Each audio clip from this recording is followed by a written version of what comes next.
She had never known kindness. Only pain, only fear. For years, the African leopard they now called Savannah had lived a life no creature should endure, caged, abused, and broken inside a poacher's camp deep in the bush. Her spirit was shattered long before rescuers ever found her.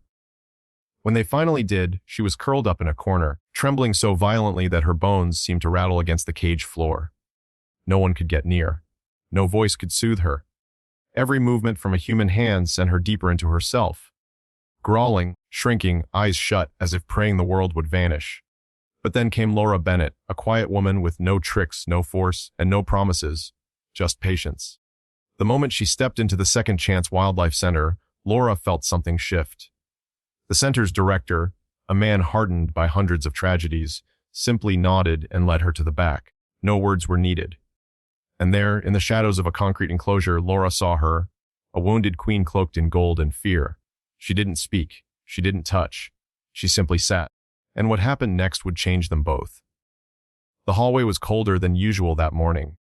Laura Bennett followed Director Thompson through the quiet corridors of the Second Chance Wildlife Rehabilitation Center.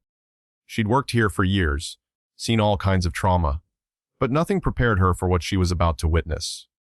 They passed the familiar sounds of barking dogs, chirping birds, and the soft rustle of straw. But when they reached the back wing, the area reserved for the most delicate cases, there was nothing but silence. Thompson didn't speak. He simply stopped at the last enclosure and stepped aside. Laura peered in and her heart clenched. In the farthest, darkest corner, curled into a trembling knot, lay Savannah, an African leopard whose golden coat was dappled with black rosettes and streaked with the grime of captivity. She wasn't aggressive. She wasn't alert. She looked like she was trying to disappear. Her ears were pinned back tight, her head pressed to the floor. Her body, though strong and built for power, shivered in such helpless terror that Laura could feel it in her bones. She had seen fear in animals before, but this was different. This wasn't fear of a new place. This wasn't the wariness of a predator out of its element. This was trauma, deep, chronic, the kind born from years of cruelty. Laura didn't need to be told what Savannah had endured. The scars weren't visible, but they screamed from every motionless inch of her body. Every time someone tries to get close, Director Thompson said quietly, she freezes like this, or lashes out. She hasn't eaten since she arrived. We're worried she's given up. Laura didn't answer. She didn't step closer. She didn't make a sound. Instead, she slowly lowered herself to the cold concrete floor, right there outside the enclosure. Cross-legged, hands on her knees, back straight, and then she simply sat. No words, no whistles, no treats, just silence and presence. Director Thompson raised an eyebrow. You sure about this? I'm not here to teach her to obey, Laura whispered. I'm here to let her know I'm not a threat. And so, the first hour passed. Savannah didn't lift her head. She didn't twitch an ear. But she also didn't bolt, didn't growl, didn't hide her face. That was enough for Laura to stay. 2 more hours, then 3. Volunteers came and went. Meals were served. Visitors passed through. But Laura didn't move. She kept her breathing slow, her presence steady. She noticed something small. Savannah's ears, once pinned flat, were now just slightly tilted forward. Not alert, not curious, but aware. She knew someone was there. Someone different. Laura said nothing. Her legs ached. Her back throbbed. But her heart stayed focused. Then, just as the late afternoon sun poured through the high windows, a moment came. A flick of the tail, tiny, almost imperceptible. Then the nostrils flared. Laura reached, very slowly, into her coat pocket and pulled out a single piece of cooked beef. She placed it gently on the floor. Not too close, not too far. Just close enough that if Savannah wanted it, she'd have to come halfway. And then she waited. 10 minutes, 15, 20. Finally, a paw shifted, just an inch. Then another. The trembling continued, but something new moved beneath it, curiosity. Savannah inched forward, nose twitching, every muscle in her body tense. She was still afraid, but she wasn't paralyzed. Laura didn't move, didn't blink. And then it happened. Savannah reached the meat, snatched it, bolted back. Laura smiled. Tears welled in her eyes, because in that tiny moment, 1 inch at a time, a wall had cracked. It wasn't obedience. It wasn't dominance. It was the first thread of trust, and it meant everything. The next morning, Laura Bennett arrived at the center before sunrise. The sky was still painted in soft lavender and gold, and frost clung to the windows like lace. Most of the animals were still sleeping, the halls quiet but for a few distant rustles and sighs. But Laura wasn't thinking about the other animals.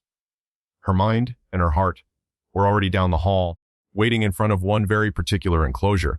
She took a deep breath and turned the corner.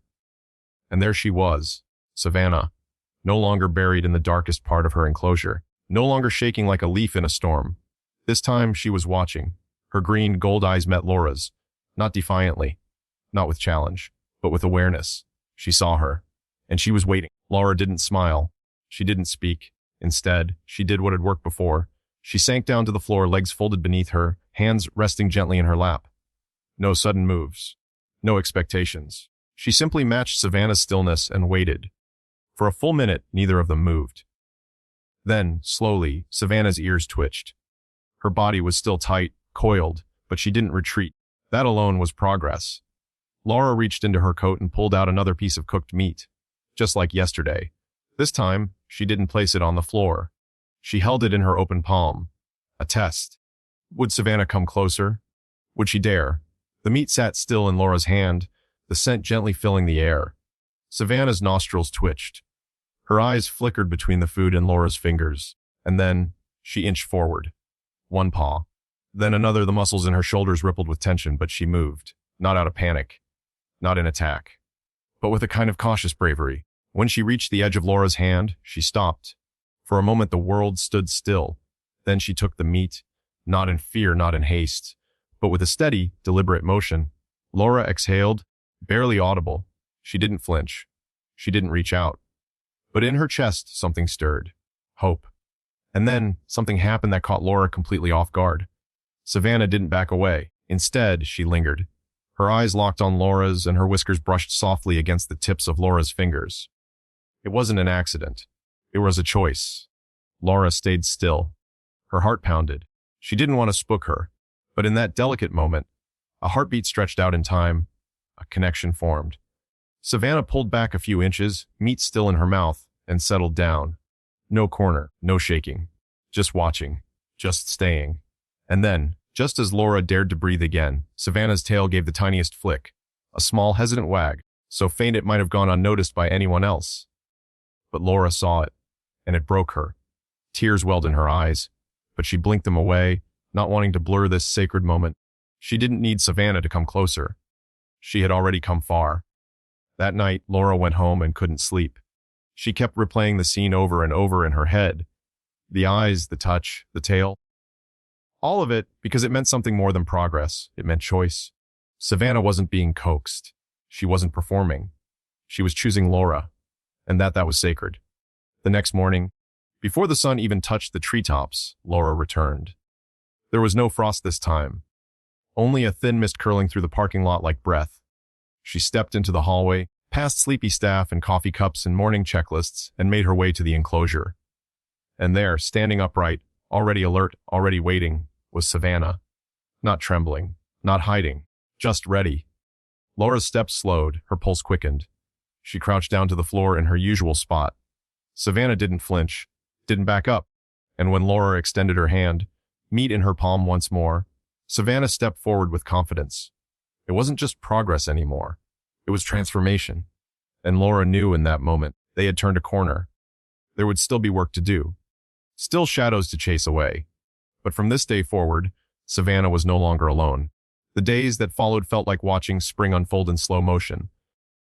Each morning, Laura Bennett arrived early, sometimes before the sky even turned blue. She would walk past the kennels and cages, through the hushed shelter halls, until she reached the last enclosure at the far end of the corridor. And there, waiting, not hiding, not trembling, was Savannah. The same leopard who once cowered in silence, now stood near the front of her enclosure, ears perked, golden coat gleaming under the dim lights. It was subtle, quiet, but it was happening. Healing. Laura never rushed. She always sat in the same spot, always with her hands open, her voice soft. She would offer a small piece of meat, sometimes holding it in her palm, other times laying it gently between them. And day by day, Savannah came closer. What once took an hour now took minutes. Where once she flinched, now she stood her ground. Where once she couldn't make eye contact, now she looked directly at Laura, steady, calm, present. One morning, Laura held out her hand with nothing in it. No food, no lure. Just a hand open and empty. Savannah hesitated, her ears twitched, her tail flicked once. And then, miracle, she stepped forward, not for food, but for comfort. She pressed her head into Laura's palm. No growl, no retreat. Just pressure, gentle, warm, real. It was the first time she had ever sought human touch without fear. Laura's breath caught in her throat. Her fingers barely moved, just enough to graze Savannah's cheek. The fur was soft, unexpectedly so. Savannah's body tensed for a second, but she didn't pull away. Instead, she leaned in. It wasn't long, maybe just a few seconds. But to Laura, it was everything. She had waited weeks for this, and Savannah had chosen her. That evening, Laura sat alone in her small office. The light was low, and the center was quiet, but her mind was wide awake. Something had shifted. Savannah wasn't just healing. She was remembering who she truly was. And Laura couldn't stop thinking, maybe it was time to think beyond the cage. The next day, Laura met with the shelter's board. They sat around the old conference table, their faces lined with concern. Some had been working with wildlife for decades. They'd seen stories like Savannah's, but rarely endings like this. I believe she's ready. Laura said, her voice clear but gentle. Not tomorrow, not next week, but soon. Ready for what? Someone asked. Laura looked up. Freedom. A silence fell over the room. She's spent enough time in cages. Laura continued. Even loving ones. She deserves a life in the wild. A real life. Not one where she waits for permission to move. Another board member cleared her throat. She's been in captivity for too long. Her instincts may be dulled. What if she can't survive? Laura nodded. That's a valid concern.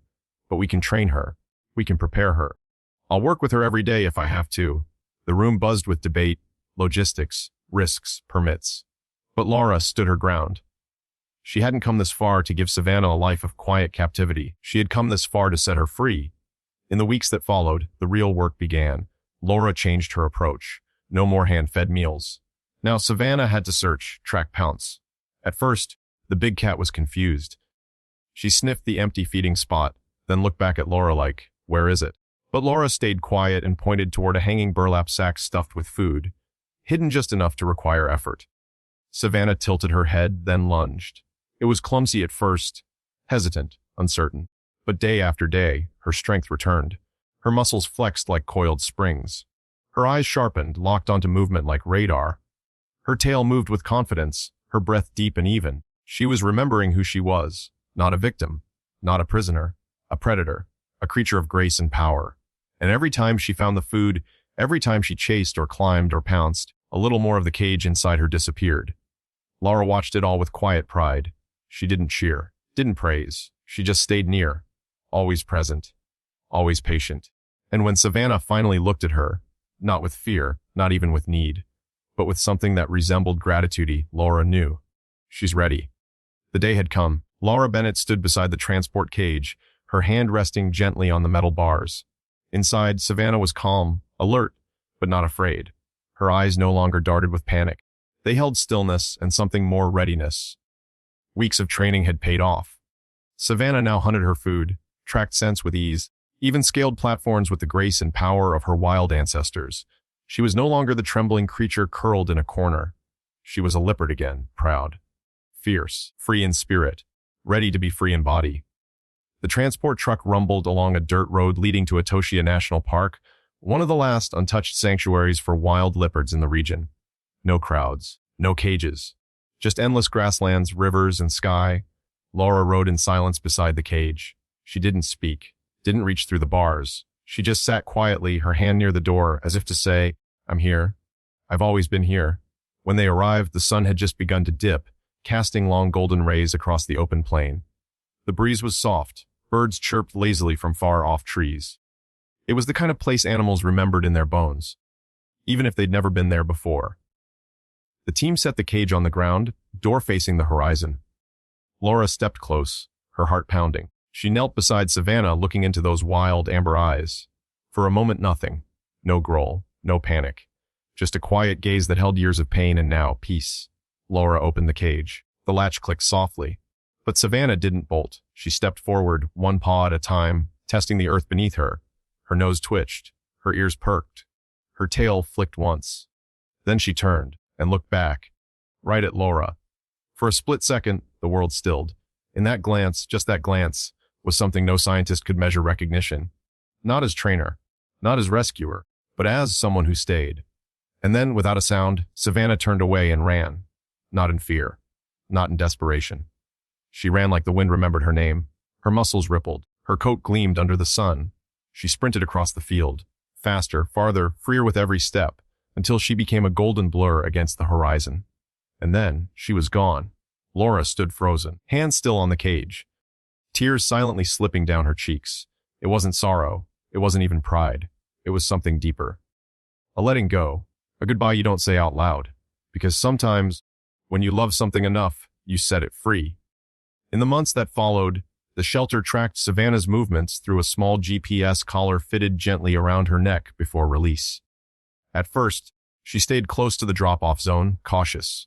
She moved at night, rarely during the day, but little by little, the data showed wider circles, new hunting grounds, longer distances, growing confidence. She was adapting. Then one morning, Laura sat in her office reviewing the data. Something caught her eye. The pattern had changed. It was tighter, more concentrated. She'd seen it before in other wildcats. It was a nesting pattern. And then the signal split. 2 dots, then 3. Laura gasped. Savannah had cubs. She hadn't just survived, she had thrived. She had found a mate, built a territory, brought new life into the world. Laura's fingers hovered over the map on her screen. A warm smile slowly spread across her face. Somewhere out there, under the same sky, a wild leopard now watched over her own family. Not behind bars, not in fear, but in freedom. And maybe, just maybe, when those cubs brushed against their mother's side, they could feel something pass down in her blood. A memory. Of a quiet woman with kind eyes and an outstretched hand. There was no cage now, no glass between them. But Savannah still carried the shadows. Even in freedom, healing wasn't a straight line. In the first few weeks after her release, the rescue center monitored her movements closely. Laura checked the GPS logs every morning with a mixture of hope and anxiety. She knew the wild could be cruel. She also knew Savannah had the strength to face it. But trust, after being shattered, takes time to rebuild. At first, Savannah remained close to the boundary where she had been released, moving only in short bursts, mostly at night. She avoided loud noises. She slept curled against rocks as if still expecting someone to slam a metal door. Laura understood. After all, the scars inside an animal ran deeper than any tracker could measure. And yet, day after day, she watched something change. Savannah started to move farther. She followed water paths. She marked trees. She lay stretched in the grass beneath the sun. And every time the satellite pinged her location, Laura felt a breath of relief. But nothing prepared her for what she saw next. One morning, the data showed a strange looping pattern. Savannah was moving in tighter circles. Resting longer in one spot, she wasn't hunting like before. Her signals were concentrated near a grove of acacia trees. Laura blinked. Her heart skipped. This was nesting behavior. A week passed. Then 2. Then the signal multiplied, 2 dots. Then 3. Savannah wasn't alone anymore. She had given birth. Somewhere under those trees, in the vastness of Atoshia Park, the once terrified leopard who'd once flinched at every sound was now a mother. Laura sat back in her chair, hand over her mouth. Her eyes filled with tears, not of sadness, but of awe. This was more than survival. This was legacy. Savannah wasn't just free, she was continuing the cycle. Her cubs, born wild and untouched by human cruelty, would grow up knowing only grass beneath their paws and sky above their heads. And maybe, just maybe, somewhere in their instincts would be a trace of that gentleness passed down. Of a woman who had once knelt outside a cage and waited. Months later, Laura visited the grove. She stood quietly, far enough not to disturb, but close enough to feel the air that Savannah now called home. A park ranger had confirmed sightings. Brief glimpses of 2 cubs tumbling through the tall grass, their mother watching from a nearby rock, powerful and calm. Laura smiled. She didn't need to see Savannah up close. She didn't need another moment of contact. That chapter had already been written, but she whispered anyway. I knew you could do it. And in the stillness, the wind seemed to carry the memory of a flicked tail and the touch of a velvet nose against an open palm. This was what second chances looked like. Not in cages, not in shelters, but in the wild, where broken souls remember who they were before the pain, where kindness, given freely, can echo for generations. Savannah had taken her first step toward trust on a cold concrete floor. And now, her paws pressed into the earth of her ancestors.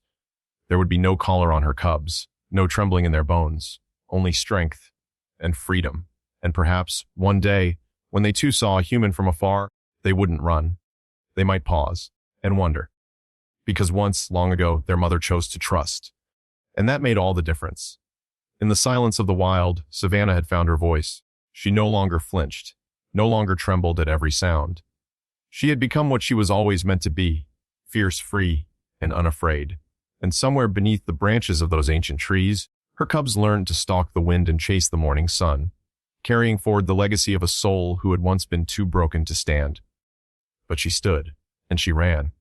Because one woman sat and waited, not with force, not with fear, but with patience, hope, and love.